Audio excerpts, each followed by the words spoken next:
क्या कभी सोचा है कि जब पूरी दुनिया किसी पर हंस रही हो, तब भी अपने सपनों पर टिके रहने की हिम्मत आखिर आती कहां से? आज हम एक ऐसी ही कहानी में उतरेंगे, रामू की कहानी में, जो हमें सिखाएगी कि मेहनत की असली जीत होती क्या है। तो चलिए इसी एक बड़े सवाल से शुरुआत करते हैं। क्या सिर्फ सच्ची लगन किसी भी मुश्किल को हराने के लिए काफी है? मुझे लगता है इसका जवाब हमें रामू की जिंदगी में ही मिलेगा। तो कहानी शुरू होती है रामू से। एक ऐसा लड़का जिसकी दुनिया तो बहुत छोटी थी, पर सपने वो आसमान छूने वाले थे। तो रामू था कौन? वो एक बहुत ही साधारण परिवार से था। एक छोटा सा गांव था। उसके पिता खेतों में मजदूरी करते थे और माँ वो दूसरों के घरों में काम करती थी। सोचिए, घर में चारों तरफ गरीबी थी। एक ऐसा माहौल जहां बड़े सपने देखना भी एक तरह से हिम्मत का काम था।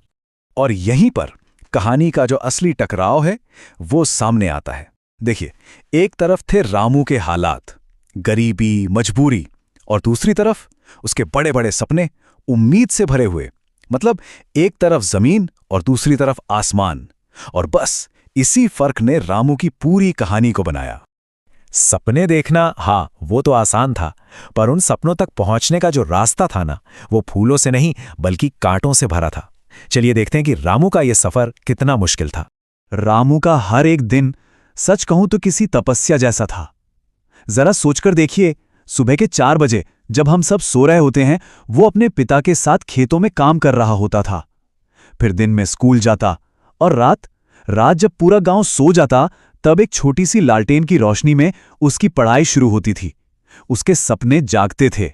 लेकिन मुश्किलें सिर्फ गरीबी तक ही नहीं थी। समाज का मजाक वो भी तो था। स्कूल में दूसरे बच्चे उस पर हंसते थे, उसका मजाक उड़ाते थे, और बस एक ही सवाल पूछते, अरे, मजदूर का बेटा अफसर बनेगा? इसमें सवाल कम और ताना कहीं ज्यादा था। बाहर की दुनिया उसे चाहे जितने ताने दे दे, पर रामू के अंदर एक आवाज थी जो हमेशा गूंजती थी। एक पक्का यकीन था उसे कि एक दिन उसकी मेहनत इन सारे सवालों का जवाब अपने आप दे देगी। और यही उसकी सबसे बड़ी ताकत थी। और अब कहानी एक ऐसे मोड़ पर आती है जहां रामू का सपना पहली बार सबके सामने खुलता है, और बदले में उसे क्या मिलता है? सिर्फ हंसी। एक ऐसी हंसी जो बाद में उसकी कसम बन गई। तो हुआ ये कि एक दिन ना स्कूल में एक बड़े अफसर आए, और उन्होंने सभी बच्चों से एक बहुत सीधा सा सवाल पूछा कि भाई, बड़े होकर क्या बनोगे? जब रामू की बारी आई तो वो बिल्कुल नहीं झिझका। पूरे आत्मविश्वास के साथ उसने जवाब दिया। और उसका जवाब सिर्फ एक नौकरी के बारे में नहीं था। नहीं, ये तो अपने पूरे गांव की तकदीर बदलने का एक वादा था। और ये जवाब सुनते ही वहां सब लोग हंस पड़े, जोर जोर से। पर इस हंसी ने रामू को कमजोर नहीं किया। उल्टा, उसके अंदर जो आग थी ना, वो और भड़क उठी। उसने उस हंसी को ही अपनी ताकत बना लिया। कई साल गुजर गए। सालों की चुपचाप मेहनत के बाद अब वक्त आ गया था जवाब देने का।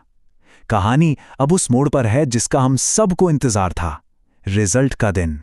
हाँ, तो कई साल बीत चुके थे। रामू की सुबह और रातें वो वैसे ही मेहनत में कट रही थीं। और फिर आखिर वो दिन आ ही गया जब उसकी सालों की तपस्या का फल मिलना था। और जो रिजल्ट आया उसने सबको हैरान कर दिया। रामू सिर्फ पास नहीं हुआ था, उसने पूरे जिले में पहला स्थान हासिल किया था।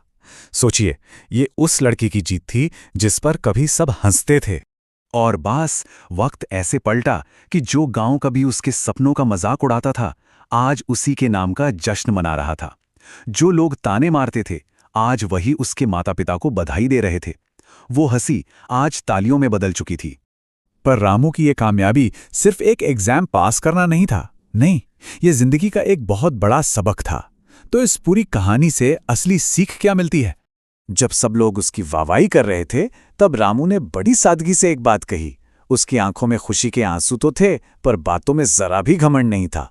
सिर्फ अपनी मेहनत के लिए सम्मान था। उसने कहा, ये जीत मेरी नहीं, मेरी मेहनत की है। और असल में यही इस पूरी कहानी का निचोड़ है। एक बहुत सीधी, बहुत सच्ची बात कि मेहनत कभी भी बेकार नहीं जाती। अगर पूरी लगन से की जाए तो उसका फल मिलता ही मिलता है। तो एक बात हमेशा याद रखनी चाहिए, अगर आज कोई किसी के सपनों पर हंस रहा है ना, तो निराश होने की बिल्कुल जरूरत नहीं है। बस चुपचाप अपना काम करते रहना है, क्योंकि यही मेहनत एक दिन उसी हंसी को तालियों की गूंज में बदल देती है। तो अंत में सवाल बस इतना ही है कि चुनना क्या है, लोगों की आज की हंसी या फिर अपनी मेहनत से कमाई हुई कल की तालियां। ये फैसला तो हर किसी को खुद ही करना होता है। अगर आपको यह कहानी अच्छी लगी हो तो वीडियो को लाइक करना, शेयर करना और चैनल को सब्सक्राइब करना मत भूलना। मिलते हैं दोस्तों एक नई कहानी के साथ। तब तक के लिए